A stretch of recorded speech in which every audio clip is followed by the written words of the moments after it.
আপনি আপনি স্টুপিডিটি এই ধরনের অত্যন্তপূর্ণ কথাবার্তা আচ্ছা, পড়াশোনা করে আসবেন আমরা মানে কাউকে- আপনি তো আমাকে 3 দিনের মশাই বাস্তুল বলেছেন। বাউল ভাই হোয়াট ইজ দিস পড়াশোনা করে আসবে সে কি মিন করে না, আমরা? আপনি তো ও এটা- সে কি বিজ্ঞানী আপনি- নো নো না, আপনি তো আপনি আমাকে পড়ে মশাই- আসবেন বলতেছেন আপনি তো আমাকে আপনি মশাই কি বলেছেন। পড়াশোনা করে আসছেন? আপনি- এই সরকার কি পুরোপুরি এনসিপির দিকে ঝুঁকে আছে?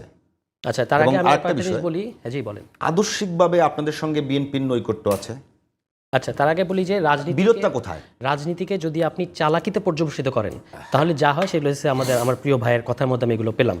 আমরা তো একবারও বলি নাই যে এই সরকার নির্বাচিত সরকার, কিন্তু আপনি এই সরকারকে অনির্বাচিত সরকার এই ভারতের ভাষায় কথা বলেন কেন?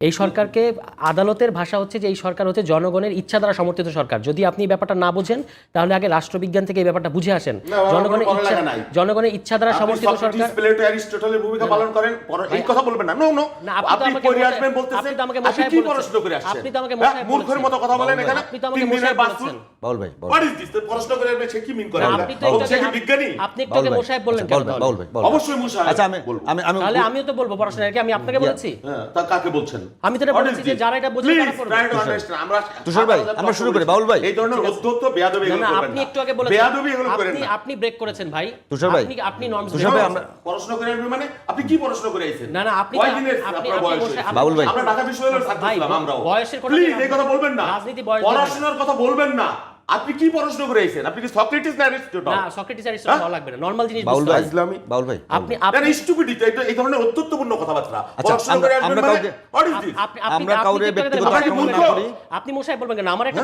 আমার তো একটা এটা পলিটিক্যাল ল্যাঙ্গুয়েজ। পড়াশোনা করে আসবে এটা কোনো পলিটিক্যাল ল্যাঙ্গুয়েজ। এটা আমি বলছি যারা এটা বুঝে না তাদেরকে এটা নিয়ে পড়তে হবে। আচ্ছা, এইটুকুই বলেছি। তুষার ভাই, যারা আচ্ছা, বুঝে নাকি এখানে রাষ্ট্রচিন্তা- আলোচনা তুষার ভাই, আমরা রাষ্ট্রচিন্তা আমরা এখানে সহ- আমরা বলি যে আমি আবারও বলছি যে বিএনপি এবং এনসিপি, আমি আবারও বলছি যে আমি চাই যে বাংলাদেশে একটি রাজনৈতিক দলকে আরেকটি রাজনৈতিক দল অন্তপক্ষে প্রশ্ন করার মতো অবস্থায় থাকুক এবং তাদেরকে খামোশ বলার অবস্থায় থাকুক। তো বাংলাদেশে এখন যে অবস্থা হচ্ছে সেখানে খামোশ বলার জায়গা থাকছে না। তো আপনারা ভালো করবেন, বিএনপি আপনাদেরকে সাপোর্ট করবে। বিতর্ক হোক, বিতর্ক কখনো যেন ঝগড়ায় পর্যবেসিত না হয়। তো এটা একটা আমি করেছি আমার দিক থেকে। না বাউল ভাই, ঠিক আছে, বাছুর কে বলেছে? না বাউল ভাই, আপনাদের এক নেতা বলতেছেন যে উনি নাকি মানে প্রস্তাব করে নাকি ভাসিয়ে দেবেন। একটা বড় রাজনৈতিক দলের ভাষাই সব। ঠিক আছে, এটা তো মানুষের সামনে আছে না, এটা মানুষ বিচার করবে। আমি শুধু আমার বক্তব্যটা বলি। তুষার ভাই, আমরা সামনে যাই। হ্যাঁ, আমি শুধু আমার বক্তব্যটা বলি। আইনসভা এবং সংসদ একই জিনিস। এখন আইনসভা শব্দ শুনলেও যদি ভরকে যেতে হয় তাহলে তো আমার কিছু করার নাই। আইনসভা হলো পার্লামেন্টের বাংলা হচ্ছে আইনসভা। আমরা এখানে সংসদ করেছি, একই কথা বলা হচ্ছে, আলাদা কিছু না। রাষ্ট্রচিন্তা কিংবা এই ধরনের ছোট ছোট গ্রুপকে এখন অবজ্ঞা করে উড়িয়ে দেওয়া যেতে পারে, কিন্তু গত আওয়ামী লীগ আমলে এই যে সংবিধান সংস্কার, রাষ্ট্র কাঠামো সংস্কার, এগুলো নিয়ে তারাই সবচেয়ে ইন্টেন্সিভলি আলোচনা করেছে।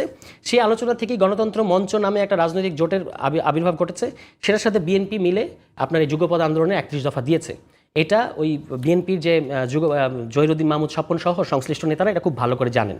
ঠিক আছে, এটা এই ছোট ছোট গ্রুপগুলোই বাংলাদেশে প্রথমত আওয়ামী লীগ আমলের শাসনের সমস্যাটা তারাই শনাক্ত করেছে। ঠিক আছে, এটা যারা জানে তারা তো জানে, বাকিদের না জানলেও চলবে।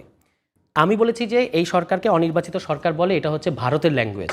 অনির্বাচিত সরকার আমরা বাংলাদেশে কোনটাকে বলি? যেটা হচ্ছে অবৈধ সরকার, মানে ফোর্সফুলি পাওয়ার টেক ওভার করেছে, এই ধরনের সরকারকে বাংলাদেশে অনির্বাচিত সরকার বলা হয়, যেমন ১/১১ সরকার। ঠিক আছে, এই সরকার সেরকম না। এই সরকারের ব্যাপারে আদালতের রায় হচ্ছে, মানে আদেশ দিয়েছে আদালত যে এই সরকার সংবিধানের 106। এই সরকারের বিরুদ্ধে কিন্তু অভিযোগ আছে। এই সরকার অভিযোগ কেন থাকবে না? অনেক উপদেষ্টা বা অভিযোগ ভারতের সমর্থিত অভিযোগ। আচ্ছা, অভিযোগ করেন আপনি, অভিযোগ তো আমাদেরও আছে, আমরা সমালোচনা করছি না এই সরকারের, কিন্তু আমরা বলছি যে এই সরকারকে অনির্বাচিত সরকার বলবেন আপনি, তথা অবৈধ সরকার বলবেন, এটা তো ভারতের ল্যাঙ্গুয়েজ।